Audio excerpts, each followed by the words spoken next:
আজ আমরা চলে এসেছি ভারতের অন্যতম পবিত্র এবং আধ্যাত্মিক শহর হরিদ্বারে, যেখানে স্বয়ং মা গঙ্গা পাহাড় পেরিয়ে সমতলে নেমে এসেছেন। হরিদ্বারের বিভিন্ন গঙ্গার ঘাট, হরকিপৌড়ির সন্ধ্যা আরতি এবং অলিগলি রাস্তা এক মনোমুগ্ধকর পরিবেশ সৃষ্টি করে, যেটা আমাকে ভীষণভাবে টানে। এই আধ্যাত্মিক শহর বা চারধামের প্রবেশপথ হিসেবে হরিদ্বার অত্যন্ত জনপ্রিয়, যেটা আপনাদের সবার কাছেই অত্যন্ত প্রিয় জায়গা। এই জায়গায় আমরা কিভাবে পৌঁছালাম, এখানে কোথায় থাকলাম, এখানে বিভিন্ন মার্কেটে ঘোরাঘুরি, খাওয়া দাওয়া, নানা বিষয় নিয়ে বিভিন্ন তথ্য আপনাদের দিয়ে দেব। তো অবশ্যই হরিদ্বার যাওয়ার যদি প্ল্যান থাকে ভিডিওটা একবার দেখুন, খুবই ভালো লাগবে এবং অনেক তথ্য পেয়ে যাবেন। এখন আমি হরিদ্বারের রাস্তা দিয়ে একটু হেঁটে চলেছি। আমাদের এখন একটা গাড়ি ঠিক করতে হবে, আগামী কয়েকদিনই সেই গাড়িতেই ঘুরবো। এই ট্যুরে আমাদের হোটেল বা গাড়ি কোনোটাই প্রি বুক করা নেই, সবটাই এখানে ইনস্ট্যান্ট বুক করব বলে ঠিক করে নিয়েছি। আসার আগে কিছু ড্রাইভারের সাথে কথা বলেছিলাম, কিন্তু বিশেষ কিছু কারণে আমরা বুক করতে পারিনি। তো এখন কেমন খরচ পড়ে বা তখন তারা কেমন খরচ চাইছিল, সমস্ত বিষয়গুলো একা একা আমি জানিয়ে দেব। আজ ঠিক 4টের কিছু আগেই আমরা হরিদ্বারে নেমেছি উপাসনা এক্সপ্রেসে। তো আসার সময় বিভিন্ন রকম সুবিধা অসুবিধা হয়েছে, সেগুলো আপনাদের জানানোর প্রয়োজন আছে। তাই এই ভিডিও শুরুটা করছি একদম হাওড়া স্টেশন থেকে।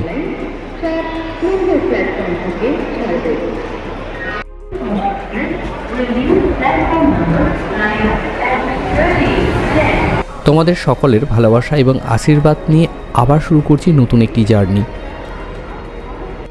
এখন আছি হাওড়া স্টেশনের 9 নম্বর প্ল্যাটফর্মে। উপাসনা এক্সপ্রেস এখনই ঢুকছে আর আমরা এগিয়ে চলেছি আমাদের জন্য নির্দিষ্ট যে কোচ আছে সেই কোচের দিকে। আর আমাদের গন্তব্য হরিদ্বার। ঠিক দুপুর 1টায় আমাদের ট্রেনটি ছেড়ে দিল আর হাওড়া স্টেশনকে বিদায় জানিয়ে আমরা এগিয়ে চলেছি আমাদের নতুন যাত্রায়।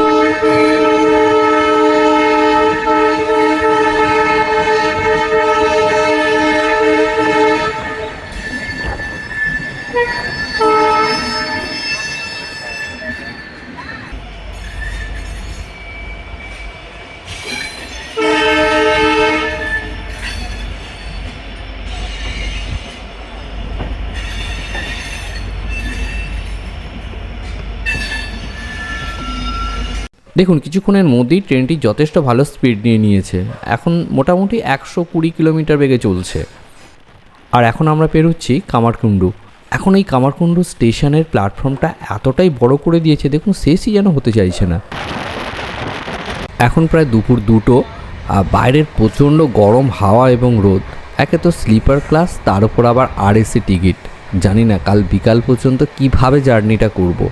তোমরা হয়তো ভাবছো এই গরমে স্লিপার ক্লাসে কেন টিকিট কাটতে গেলাম, কিন্তু কিছু কিছু সময় নিরুপায় হয়ে এটা করতে হয়। ঠিক 7 দিন আগে যেদিন টিকিট ওপেন হয় সেই দিনই আমরা টিকিট কাটতে বসি। মোট আমরা 9 জন যাচ্ছিলাম, একটায় 6টা একটায় 3টে টিকিট কাটি। আর যেটা 6টা হয় সেটা এসিতে ওয়েটিংয়ে হয়ে যায়। সময় লেগেছিল 2 মিনিট 25 সেকেন্ডের মতো। কিন্তু আমি যে টিকিটটা কাটতে যাই 3টে, সেটা পেমেন্ট অপশনে গিয়ে আটকে যায়। ফলে প্রায় 3-4 মিনিটের মধ্যে সমস্ত টিকিট শেষ হয়ে যায় এবং রিগ্রেট দেখায়। তখন সঙ্গে সঙ্গে স্লিপারে কাটতে যাই এবং সেটা ওয়েটিং ওই 10, 12, 13 এরকম হয়ে যায়। তো সেটা আপাতত আরএসিতে এসে থেমেছে।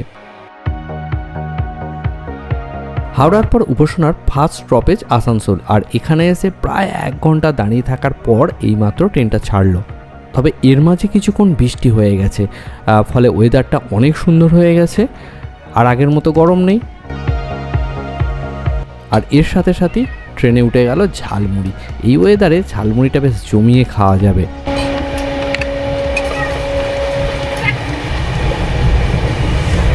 এখন আমরা যশোর স্টেশনের বেশ কিছুটা আগে আছি। আর এই জায়গাটা ভারী সুন্দর, ল্যান্ডস্কেপটা খুবই ভালো লাগবে। আর সূর্যের এই লাল রক্তিম আলো অসাধারণ লাগছে। হাওড়া থেকে হরিদ্বার যাওয়ার জন্য প্রত্যেক দিন 2টো করে ট্রেন থাকে। একটা হচ্ছে উপাসনা বা কুম্ভ, আরেকটি হচ্ছে দুন এক্সপ্রেস। তবে এই দুটো ট্রেনের মধ্যে উপাসনা এক্সপ্রেস বা কুম্ভ এক্সপ্রেসটা অনেক ভালো, কারণ এই ট্রেনের স্টপেজ কম, গাড়িটা অনেক ফাস্ট যায় এবং ঠিকঠাক টাইমে পৌঁছায়। কিন্তু দুন এক্সপ্রেসটা সেরকম নয়, স্টপেজ অনেক বেশি আর মাঝের মধ্যেই লেট করে, ঠিক টাইমে পৌঁছায় না। আর বাড়তি লোকজনও অনেক বেশি ওঠে এই গাড়িটায়। তাই আমি অবশ্যই উপাসনা বা কুম্ভর এক্সপ্রেসটাকে যাওয়ার জন্য প্রেফার করব। তবে এই ট্রেনটার টিকিটের চাহিদাটা অনেক বেশি থাকে, যেহেতু একটাই ট্রেন বলা যেতে পারে ভালো।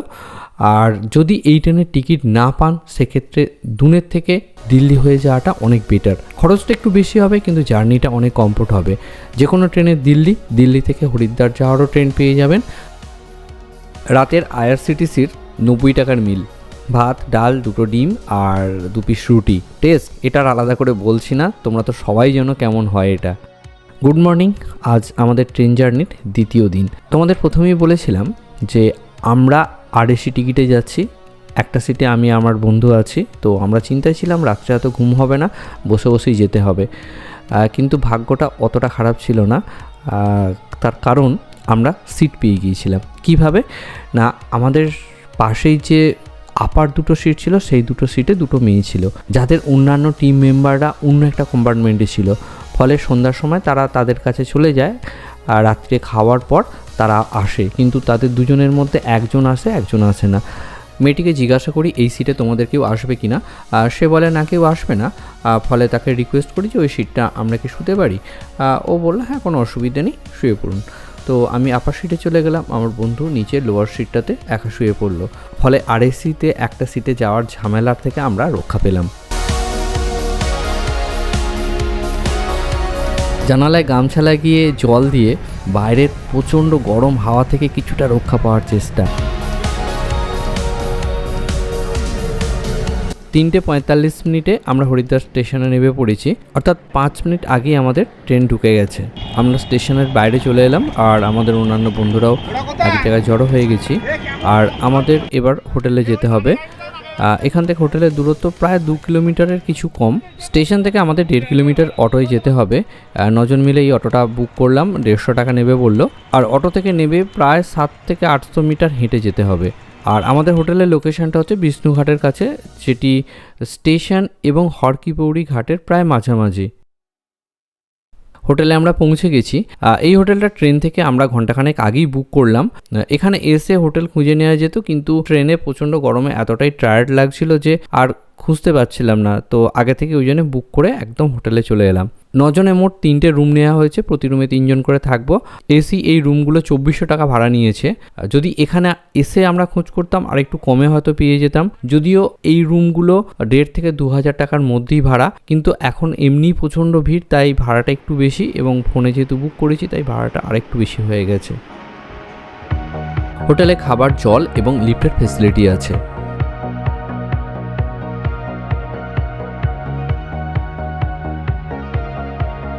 আর এখন চলে এসেছি আমি হোটেলের একদম ছাদে। এখানে বেশ কিছু দড়ি লাগানো আছে, যেখানে ভিজে জামা কাপড় শুকিয়ে নিতে পারবে। আর এই হোটেল থেকে গঙ্গার দূরত্বটা বেশি নয়, 1 থেকে 150 মিটার হবে। এই ছাদ থেকে একটু ক্যামেরাটা জুম করছি, গঙ্গাটা দেখা যাচ্ছে, যদিও তোমরা ক্যামেরায় হয়তো দেখতে পাবে না, কিন্তু খুবই কাছে। আর তোমরা যারা গঙ্গার একদম ধারে থাকতে চাও, আর সেই জন্য বেশ কিছু হোটেলের ইনফরমেশন আমি কালেক্ট করেছি, যেগুলো অন্য আরেকটা ভিডিওতে সমস্ত সেই সব হোটেলের ইনফরমেশনগুলো দিয়ে দেবো। খুবই সুন্দর সুন্দর হোটেল, দেখলেই পছন্দ হয়ে যাবে। তো সেই ভিডিওটা অবশ্যই দেখবে।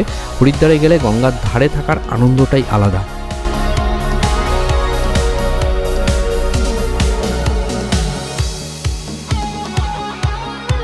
ভিডিওর প্রথমেই বলেছি আমরা আগে থেকে গাড়ি ঠিক করে আসিনি, তাই এখন বেরিয়েছি গাড়ি দেখতে। আমরা মোট 9 জন আছি। বোলেরো জাতীয় গাড়িতে হয়তো হয়ে যেত, কিন্তু সেক্ষেত্রে অনেক ঠাসাঠাসি করে যেতে হবে।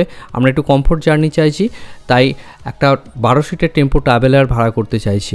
আসার আগে আমরা বেশ কিছু ড্রাইভারের সাথে কথা বলেছিলাম। এরা সেই সময় পার ডে 7 থেকে 8500 টাকার মতো ভাড়া চাইছিল, কিন্তু এখন এখানে এসে তাদের যখন ফোন করছি তারা কিন্তু ওই ভাড়াতে আর রাজি হচ্ছে না।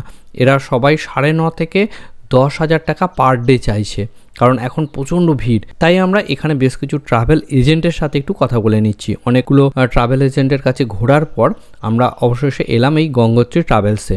এটা হরিদ্বার স্টেশন থেকে 500-700 মিটার দূরে অবস্থিত। তো এদের সাথে মোটামুটি কথা হয়েছে। এরা টেম্পো ট্রাভেলার দিতে পারবে না, এরা 2টো গাড়ি দেবে, একটা ডিজায়ার আর একটা হচ্ছে আর্টিকা। এই দুটো গাড়ির জন্য এরা পার ডে 9,000 টাকা করে ভাড়া চাইছে, অর্থাৎ মোট 6 দিনের জন্য 54,000 টাকা ভাড়া চাইছে। গাড়ি ঠিক করতে করতে অনেকটা দেরি হয়ে গেল। এরপর আমরা চললাম হরকিপৌড়ি ঘাটের দিকে, কিন্তু এতক্ষণে ওখানে সন্ধ্যা আরতি হয়ে গেছে, লোকজন সব দেখছি ঘাট থেকে ফিরে আসছে। যাই হোক, এবারে আর দেখা হলো না সন্ধ্যা আরতিটা। তবে যাওয়ার পথে আমরা এই লস্যির দোকানটা দেখতে পেলাম, বেশ ভিড়ভাট্টা আছে, তো বিভিন্ন টাইপের লস্যি এখানে পাওয়া যায়। তো লস্যি এখানে খেয়ে দেখলাম, তো অসাধারণ লস্যিটা। আপার রোড, অর্থাৎ যে রোডটা হরকিপৌড়ি ঘাটের দিকে যাচ্ছে সেই রোডের ওপর এটা অবস্থিত। এখানে গেলে একবার টেস্ট করতে পারেন, খুবই ভালো লাগবে।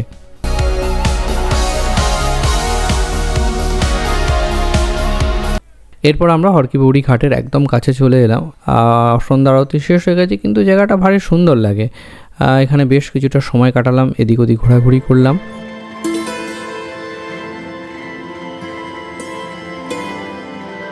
এরপর এখানে অলিগলি রাস্তা এবং মার্কেটের মধ্য দিয়ে হোটেলের দিকে ফিরছি।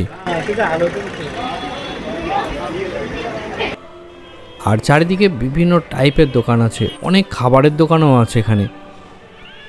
আসার পথে একটা দোকানে দাঁড়িয়ে পড়লাম, এখানে একটু রাবড়ি ট্রাই করে দেখতে হবে, এখানকার রাবড়ি বেশ বিখ্যাত। তবে এই রাবড়িটা খুব একটা ভালো লাগেনি, প্রচণ্ড মিষ্টি দিয়ে দিয়েছে, বেশ যেমন ভেবেছিলাম তেমন কিন্তু পেলাম না।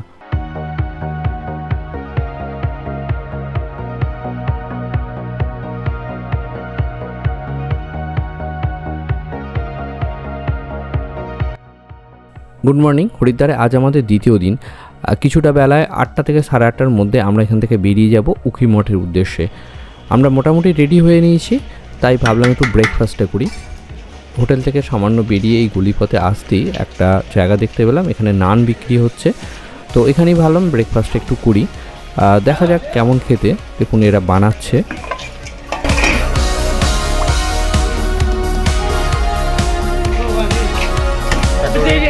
तलाव आता है ये बिना तेल की का 100 रुपये की प्लेट है।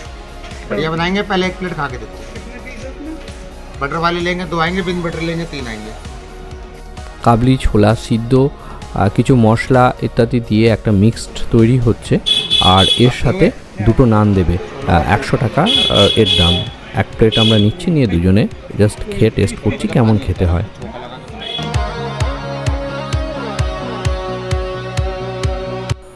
আর টেস্টটা খারাপ নয়, বেশ ভালোই লাগছে। নানগুলো বেশ নরম, ভীষণ নরম, একদম পুরো পাউরুটির মতো দেখতে লাগছে। আমাদের দুজন গলিপথে আরেকটু এগিয়ে গেছে ব্রেকফাস্ট করার জন্য, তাই সেই দিকে আমরা এগিয়ে যাচ্ছি। গিয়ে এখানে একটা ভিড় দেখতে পেলাম, তো দেখি এখানে কি পাওয়া যাচ্ছে। তো ওই সেম জিনিস এখানেও পাওয়া যাচ্ছে, তবে এখানে ভিড়টা অনেকটা বেশি। তার কারণ এখানে যাকে দেখতে পাচ্ছি এনাকে সোশ্যাল মিডিয়ায় এর আগেও আমি দেখেছি, বা তোমরা অনেকেই হয়তো দেখে থাকবে। এই খাবারটার জন্য এখানে ইনি বেস্ট সেলিব্রিটি হয়ে গেছে বলা যেতে পারে। তো তাই অনেকেই এখানে এসছে সকালে ব্রেকফাস্টটা করার জন্য, ভিড়ও প্রচুর। তাই ভাবলাম আগে তো একটু টেস্ট করেছি, এনার কাছে একটু টেস্ট করা যাক। অর্ডার করলাম, তো অর্ডার মানে দাঁড়িয়ে থেকে জিনিসটাকে নিতে হবে, অনেকটা ভিড়, অনেকক্ষণ সময় লাগলো, প্রায় 20 থেকে 25 মিনিট দাঁড়িয়ে থাকতে হয়েছিল, হয়তো একটু বেশিও হতে পারে। তারপর এক প্লেট নিয়ে এখানেও টেস্ট করলাম। তবে এই দুটোর মধ্যে কোনটা খেতে বেশি ভালো, তবে সেদিক থেকে আমি বলবো প্রথমে যেটা খেয়েছিলাম সেটাই ভালো। দুটোর জিনিস প্রায় ওভারঅল একই, খুব একটা তফাৎ কিছু না, কিন্তু প্রথম জনের ক্ষেত্রে ভিড়টা কম বলে উনি খুব ধীরে সুস্থে ভালো করে বানিয়ে দিচ্ছেন, কিন্তু দ্বিতীয় ক্ষেত্রে এখানে ভিড় বেশি, খুব তাড়াতাড়ি জিনিসটা করছেন, যার ফলে অতটা আমার টেস্ট লাগলো না। আর এগুলো যদি কোথায় খেতে চান তাহলে বলবো বিষ্ণুঘাটে আমরা যে আউজা হোটেলটা ছিলাম সেখান থেকে একটু আগে এসে বাঁদিকের যে গলিটা আছে এই গলিপটের প্রথমেই এই প্রথম জনের কাছে পাবে, তারপর আর কিছুটা এগিয়ে এসে এই দ্বিতীয় জনের কাছে এই খাবারটা পেয়ে যাবে। হোটেলে চেক আউট করে আমরা মেন রাস্তার কাছে চলে এসেছি। কালকে যে গাড়িগুলো বুক করা হয়েছে সেই গাড়িগুলো সেখানে আমাদের জন্য অপেক্ষা করছিল, আর অলরেডি আমাদের লাগেজপত্র গাড়ির ওপরে তুলে নেওয়া হয়েছে এবং সেগুলো বাঁধাবাঁধির কাজ চলছে। আর কিছুক্ষণের মধ্যেই আমরা এখান থেকে রওনা দেব।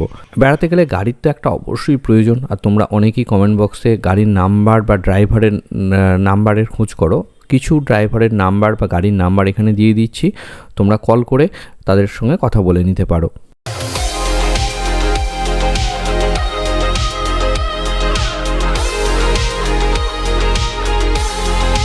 আমাদের এর পরের গন্তব্য উখিমঠ। আমরা উখিমঠ থেকে তুঙ্গানাথ যাব, তো অবশ্যই এর পরে সেই ভিডিও তোমরা দেখতে পাবে। আমরা নেক্সট 6 দিন কীভাবে কাটাচ্ছি সেগুলো একে একে আমরা সব ভিডিওগুলোই আপলোড করব। তো আমাদের সাথে অবশ্যই থাকো, অবশ্যই আমাদের সাপোর্ট করো।